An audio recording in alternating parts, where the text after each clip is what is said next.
کیوں اتنا خشوع اس کے اندر آیا؟ اس لیے کہ اس کی جسم کا خون پاک ہے اور خون رزق حلال سے بنتا ہے۔ حضرت علی رضی اللہ تعالیٰ عنہ کے تیر لگ گیا، جب ہاتھ لگاتے تھے تو تکلیف محسوس ہوتی تھی، تو ساتھی نے کہا یار ان کو نماز پڑھنے دو۔ حضرت علی رضی اللہ تعالیٰ عنہ نماز میں مصروف ہو گئے۔ جب سجدے میں گئے تو ساتھی نے تیر پھینک لیے، جسم سے تیر نکل آیا۔ جب حضرت علی نے سلام پھیری، پوچھا یار وہ تیر کہاں ہے؟ کہا جی وہ تو میں نے نکال بھی لیا۔ اس نے کہا مجھے اللہ کی قسم نہیں پتا کہ کیا کرنا۔ رزق حلال اور یہی شیر خدا۔ جب گھر آتے ہیں بچے بلبلا رہے ہیں، سیدہ فاطمہ سے پوچھتے ہیں کیوں روتے ہیں؟ کہا کہ جی 2-3 دن سے کھانا نہیں کھا رہا، بلبلا رہے ہیں، کھانے کی کوئی چیز گھر میں موجود نہیں ہے۔ تو حضرت علی رضی اللہ تعالیٰ عنہ نے یہ نہیں کہا کہ میرے فلانا دوست ہے میں بھی جاتا ہوں اس سے مانگ کے لے آتا ہوں، یا میں نبی پاک علیہ الصلوۃ والسلام کے پاس جاتا ہوں پوچھتا ہوں کوئی چیز کھانے کی ہے، یا کسی بڑے دادے پردادے کی قبر پہ جاتا ہوں اور صدا لگاتا ہوں، یہ نہیں لگتا، بلکہ سیدھے ایک یہودی کے باغ میں چلے گیا اور وہاں جا کر مزدوری کی اور اس کے باغ کو پانی دیا، جتنے ڈول نکالے اتنی کھجوروں کے دانے لے لیے اور جلدی جلدی چند کھجوریں لے کر اپنے بچوں کے منہ میں ڈالا۔ تو پھر حسین جوان ہوئے اور پھر بتا دیا کربلا کے مکان میں کہ نبی کے نواسے جان دے سکتے ہیں لیکن قرآن ہاتھ سے نہیں چھوڑ سکتے۔ نبی کے نواسے اگر نیزے پر بھی چڑھا دو قرآن کی تلاوت سے دور نہیں ہوتے۔ تو میرے بھائیوں، رزق حلال، اس رزق کے پیچھے بڑی بڑی قومیں تباہ ہوئی ہیں، قوم صالح، قوم شعیب، قوم ہود، یہ ساری کی ساری اپنی سرداری دنیاوی رزق جاہ و جلال کے لیے غرق ہو گئے، لیکن اس مال نے، اس حرام کی دولت نے ان کو حق کی طرف نہیں آنے دیا۔ اور یہی بات ہے کہ آج بھی اپنی سرداری کی خاطر ہم دین سے دور ہیں، اپنے وڈیرے پن کی وجہ سے ہم دور ہیں۔ میں نے قرآن مجید فرقان حمید سے 6واں پارہ سورہ نساء کی آیت نمبر 154 پڑھی۔ اس میں ایک ایسی قوم کا واقعہ ہے کہ جو اسی رزق کا ایک لالچی گروپ بن گیا کہ رزق کس طرح زیادہ سے زیادہ حاصل کرنا ہے۔ جس طرح آج بہت سارے لوگ بظاہر بڑے معزز، بڑے نیک، بڑے صالح سود کا شکار ہوتے ہیں، سود کا کاروبار کرتے ہیں۔ اب میری منہ پہ داڑھی ہے، سر پہ ٹوپی ہے، آپ کا امام ہوں، آپ کو نماز پڑھاتا ہوں اور رزق میرا حرام ہو، سود میں کھاؤں، رشوت میں کھاؤں، ڈاکے میں مرواؤں، چوریے میں کروں، تو پھر میرے مسئلے بتانے میں، قرآن سنانے میں، نبی کا فرمان سنانے میں یہ رسمی بات ہے، اس میں حقیقت نہیں ہے میرے بول میں۔ میرے بتائے ہوئے مسئلے پر تب اثر ہوگا جب میرے پیٹ میں لقمہ حلال جائے گا، جب میں اللہ کی رضا کے لیے خیر خواہی، نبی پاک نے فرمایا خیر الناس من ینفع الناس، بہترین لوگ وہ ہیں جو لوگوں کی بھلائی سوچتے ہیں، خیر سوچتے ہیں۔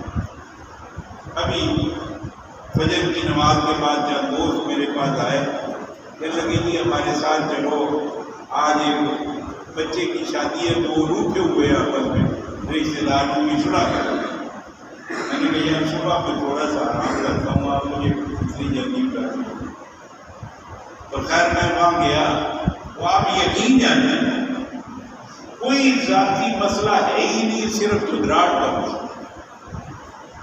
جی میں بڑا ہوں، وہ کہتے میں ان کو بڑا ہوں، کہتے تیرے پورے 2 کلے میرے کو 3 کلے۔ یعنی یہ دنیاوی مسائل پر بندے جو ہے دین کو فروخت کر رہے ہیں۔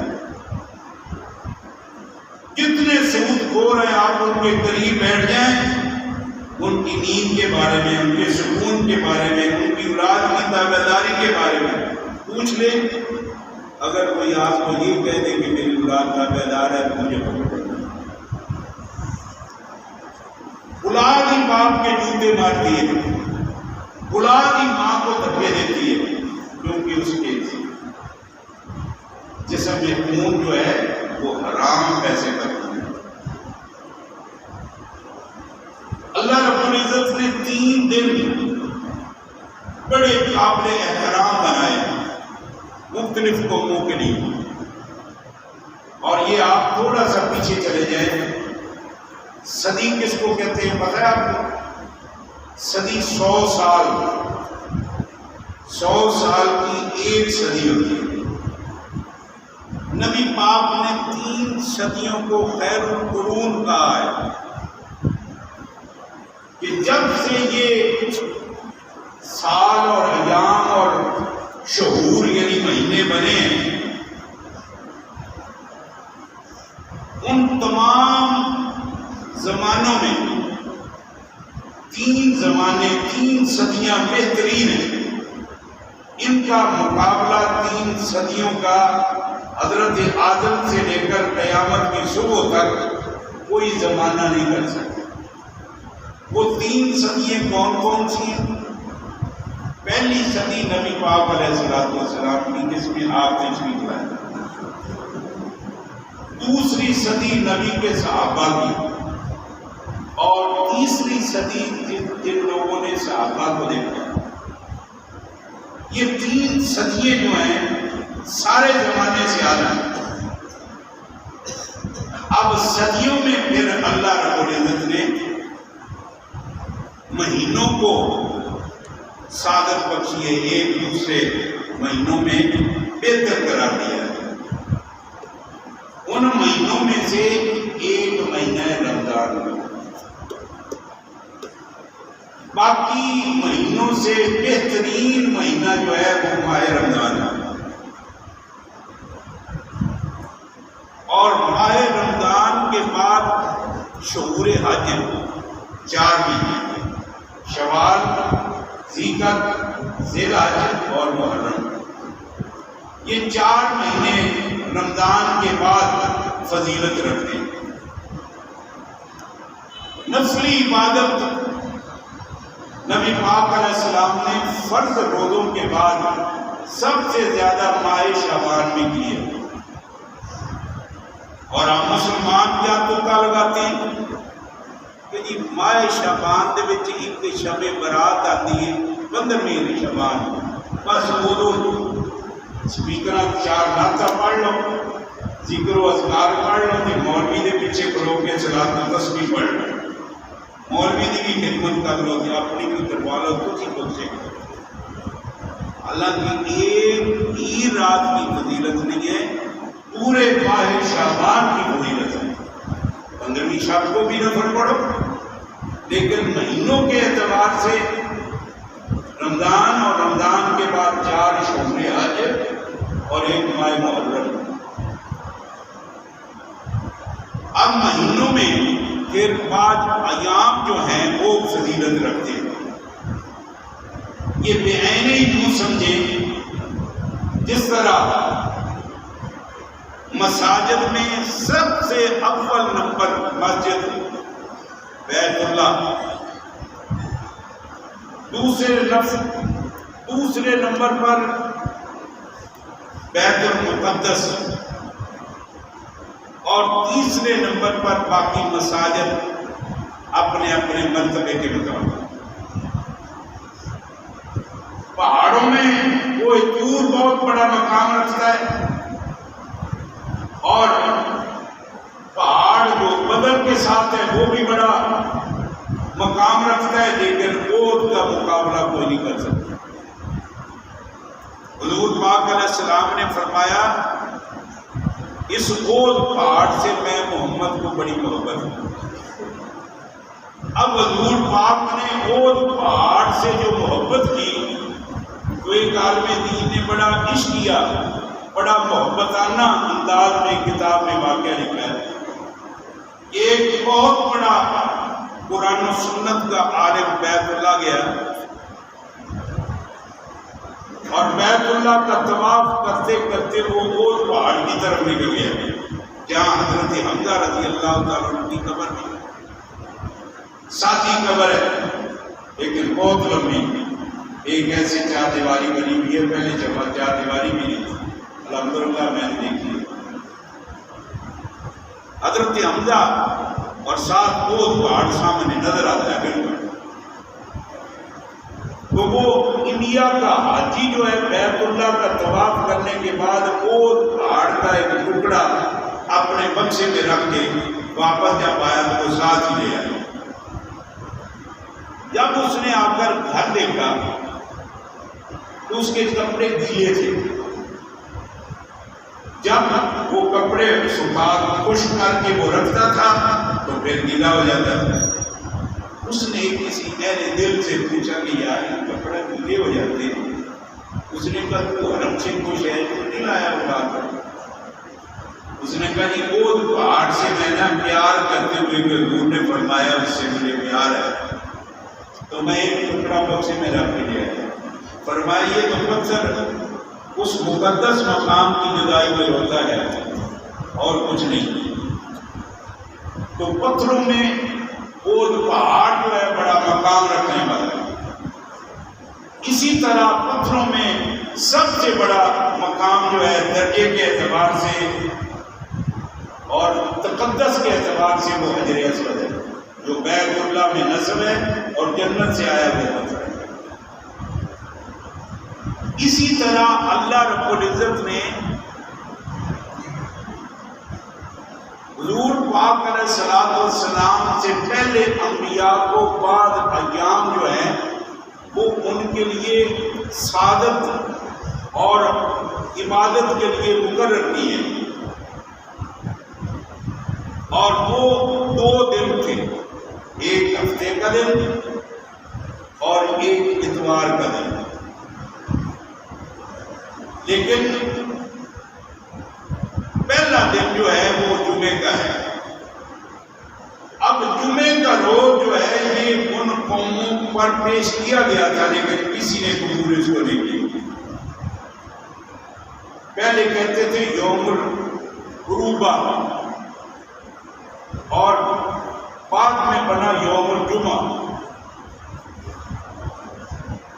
ہفتہ اتوار اور یہ جمعہ۔ سب سے آخری نبی حضرت محمد رسول اللہ آئے اور نبی پاک علیہ السلام نے اپنی امت کے لیے منتخب فرمایا جمعہ۔ اب قرآن مجید سورہ جمعہ کے نام پر قرآن مجید کی ایک سورت ہے، اور اس سورت میں باقاعدہ طور پر جمعے کی دن خاص طور پر نماز کے وقت تجارت، کاروبار، اپنی ذاتی یا اجتماعی مصروفیات کو ختم کر کے اللہ کے گھر میں آنا حرام ہے، باقی سارے کام۔ جمعے کی 2 اذانیں ہیں، ایک مولوی جب خطبے کے لیے بیٹھتا ہے اور ایک پہلے اذان دی جاتی ہے۔ حضرت عثمان رضی اللہ تعالیٰ عنہ کے دور میں یہ دوسری اذان شروع ہوئی، اس لیے کہ تھوڑا سا وسعت ہو گئی تھی لوگوں میں، آبادی میں، تو کاروبار بھی بڑا بڑھنے لگا، بازار بھی بن گئے، تاجر بھی بڑے پھیل گئے۔ تو سستی سے بچانے کے لیے لوگوں کو گناہ سے بچانے کے لیے یہ آخری اذان کے بعد تجارت، کاروبار، گھریلو مصروفیات، اس میں مشغول ہونا یہ حرام کرا گیا۔ آج آپ بھی اگر آپ محسوس نہ فرمائیں کہ یہ مولوی بڑی سخت بات کر جاتا ہے، میں سخت بات چھوڑ دی ہے، اب قبر قریب ہے، لیکن یہ ضرور کہوں گا کہ مسلمانوں ہم ان بدبخت قوموں میں شامل ہوتے جا رہے ہیں، ان بد نصیب قوموں میں شامل ہوتے جا رہے ہیں جو ان 3 ایام میں سے 2 ایام جن کو عبادت کے لیے ملے تھے، انہوں نے آہستہ آہستہ آہستہ اجتماعی طور پر ان ایام کا تقدس پامال کیا اور پھر اس میں فخر کرنے لگے۔ ایک ہے بندے سے گناہ ہو جائے، نشہ کر لیا بھول کے، کسی نے شراب پلا دی بھول کے، یا زنا کر لیا غلط ہو گیا، لیکن بعد میں شرمندہ ہوا، دھاڑے ماری جویں نبی پاک کے صحابی نے ماری تھی۔ یہ نہیں ہے کہ صحابہ کرام معصوم ہیں، صحابہ محفوظ ہیں، غلطی وہ بندے تھے، غلطی ہو جاتی ہے۔ نبی پاک کے ایک صحابی سے غلطی ہو گئی، گناہ کبیرہ ہو گیا، تو حضور پاک کے سامنے آ کر کیا کہتا ہے؟ یہ نہیں ہے کہ ان پر کوئی گواہ آ گیا یا عورت نے آ کر گواہی دے دی کہ جی میرے ساتھ اس نے زیادتی کی ہے یا زبردستی مجھے پکڑ لیا اس نے۔ آج تک تو سب کچھ ہم مسلمان کر رہے ہیں بھی مسلمان، لیکن حضور پاک نے اس صحابی کے اقرار پر منہ ادھر کر لیا، وہ ادھر آ گیا، حضور نے ادھر منہ کر لیا، وہ ادھر آ گیا، پھر آپ نے ادھر منہ کر لیا۔ جب 3 بار اس نے اقرار کیا نا گناہ کا، تو حضور پاک نے فرمایا اللہ کے بندے، جب تیرے گناہ پر اللہ بھی چپ ہے، رسول اللہ بھی چپ ہے اور عوام بھی چپ ہے، اللہ نے تیرے گناہ پر پردہ ڈالا ہوا ہے، تو بھی چپ ہو جا، جب تک اللہ تعالیٰ تیرے گناہ پہ پردہ ڈالے گا۔ اب جواب سنو نبی کے یار کا کیا کہہ رہے ہیں۔ اس کو کہتے ہیں دین اسلام، اس کو کہتے ہیں قرآن پہ عمل، اس کو کہتے ہیں نبی پاک کے سچے امتی۔ اس نے کہا یا رسول اللہ چپ تو ہو گیا ہوں میں، اے پیارے نبی خاموشی تو میں نے اختیار کی ہے، لیکن بڑا اونچی ہوں۔ فرمایا کیا ہو گیا؟ کہا کہ جو سجدے میں سرور پہلے آتا تھا نا، جو مزہ عبادت میں پہلے آتا تھا اس گناہ سے، اب وہ مزہ نہیں رہا، اب وہ سرور میرے دل میں نہیں رہا، تو بہتر ہے مجھے پاک کر دیں، میں دنیا کی سزا تو برداشت کر لوں گا، جہنم کی آگ مجھ سے برداشت نہیں ہوگی۔ حضور پاک نے فرمایا لے جاؤ اس کو، پتھر مارو، پتھر مار کے اس کو موت کے دامن میں بھیج دو، اللہ کے سپرد کر دو۔ مار دیے گئے پتھر، تو ایک صحابی آ کر نبی پاک کو اس پتھروں کی بارش کا واقعہ سنانے لگا۔ یا رسول اللہ صلی اللہ علیہ وسلم، ہم نے آپ کے یار کے یوں پتھر مارے، اور ایک پتھر جب اس کے سر پہ لگا نا، اس نرج کی طرف منہ کر کے کہا تقبل اللہ، اے میرے اللہ اب تو میری توبہ کو قبول کر لے، تیری رضا کی خاطر اس گناہ سے ندامت کا اظہار کر رہا ہوں، مجھے مولا مجھے معاف کر دے۔ حضور پاک ہچکی نکلی، آپ کے بال مبارکوں سے آنسو بہنے لگے۔ حضور پاک نے فرمایا بس کرنا، بتا آگے مجھ سے برداشت نہیں ہوتا، لیکن آپ نے فرمایا مجھے اسی پیدا کرنے والے کی قسم، پورے مدینہ والے اگر گناہ کر کے بیٹھ جائیں نا تو سارے مل کے توبہ کریں، میرے صحابی معاذ نے ایسی توبہ کی ہے کہ پورے مدینہ اس کا مقابلہ نہیں۔ اس کو کہتے ہیں گناہ سے توبہ، ندامت، اور پھر اللہ نے معاف بھی کیا اس کو۔ آج ہم لوگ یہودیوں والے، عیسائیوں والے اعمال میں مبتلا ہیں اور خیر مانگتے ہیں، دوسرے لوگوں پر اعتراض کرتے ہیں۔ کبھی میں نے اپنا گریبان کھول کے دیکھا ہے کہ میں کس پانی میں ہوں؟ کبھی آپ خود سوچتے ہیں دوسرے پر تنقید کرتے ہوئے کہ ہم کس حیثیت میں ہیں؟ اعتراض کرنا میرے بھائیوں، تنقید کرنا بڑا آسان ہے، عمل بڑا مشکل ہے۔ تو یہ 3 دن جو ہیں، ایک اتوار کا، ایک ہفتے کا اور ایک جمعے کا، ان 3 امتوں کو اللہ رب العزت نے ان ایام میں اذان کے وقت ندا جب ہو رہی ہے، وہ اللہ کی ندا کو گویا ٹھڈے مار کے دور بھگا رہا ہے۔ سنو ذرا، اذان، ندا، سپیکر 400 واٹ کا، آدھی رات سے مولوی بیچارے شروع ہوتے ہیں آپ کو پکارنے کے لیے، لوگوں اپنے بچوں کو مسجد میں بھیج دو قرآن پڑھنے کے لیے۔ اتنی بے قدری قرآن کی ہونی تھی کہ آج مولوی سپیکر لگا کے اعلان کر کے کہتا ہے یار بچوں کو بھیج دو قرآن پڑھ لو۔ احساس تو ہمیں ہونا چاہیے، مولانا صاحب ہمارے بچوں کو قرآن پڑھاؤ، ہمارے بچوں کو دین سکھلاؤ، ہمارے بچوں کو ایمان سکھلاؤ، اور مولوی بیچارہ سپیکر لا کے پڑھنے میں مسلمانوں کو پکار رہا ہے بھیجو بچوں کو ہم قرآن پڑھانے کے لیے بھیجیں۔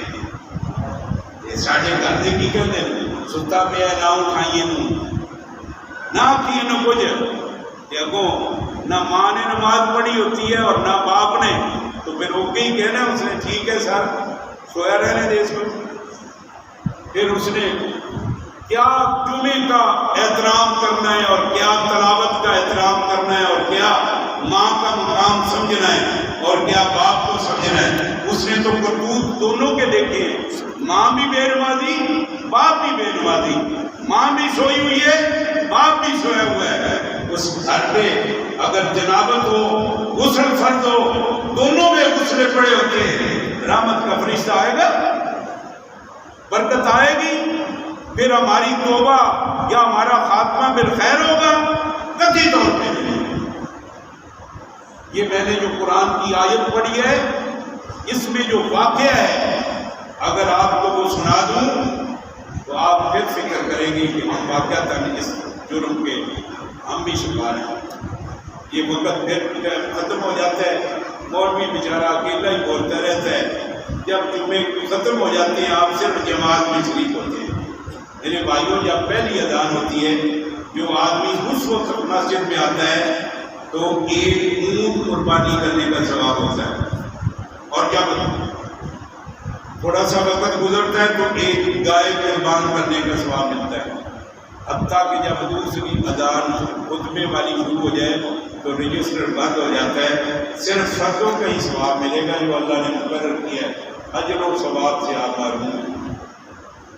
اس لیے جمعے کے دن تو کم از کم غسل کر کے اچھے کپڑے پہن کر وقت پہ اللہ کے گھر آ جائے کرو، تاکہ کوئی نہ کوئی دین کی بات ہمارے کان میں آ جائے، ہماری اولاد ہمارے بچوں میں آ جائے، ہماری دنیا بھی بن جائے اور ہماری آخرت بھی بن جائے۔ اللہ مجھے اور آپ کو